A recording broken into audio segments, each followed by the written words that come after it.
د نبی کریم صلی الله علیه وسلم ارشاد مبارک دی چې کومې زنانې د نارینهو سره مشابهت اختیاروي یا کم نارینه د زنانو سره مشابهت ورکوي، پر داسې زنانو پر داسې نارینهو دی د الله پاک لعنت وي.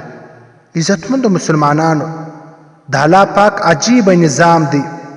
د نارینهو او د زنانو په مابینځ کې عجیبه واضح فرق علامت ښوولی دی.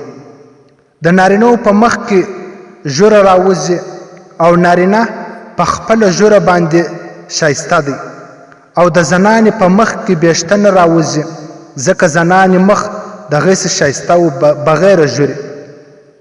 او دا څومره د افسوس خبره ده چې نارینه دا د زنانې سره مشابهت اختیاروي. د نبی کریم صلی الله علیه وسلم کوم سنت مطابق ژوره ده دا دی خریي د زنانې سره مشابهت ورکوي.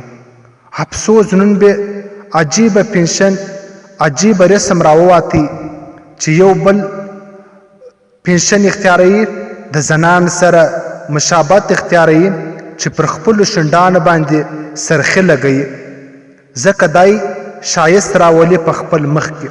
دا څومره د افسوس خبره ده ځکه ژوره خریل دا انسان 24 غنټې په ګناه کې مبتلا دی.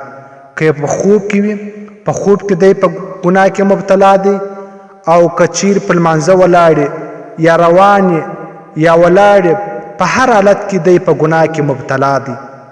افسوس نن سبا نوجوانان په خپل ژوره کې عجیب عجیبه لیکرې عجیب عجیبه نشانات لګوي او ژورې عجیب عجیبه جوړوي.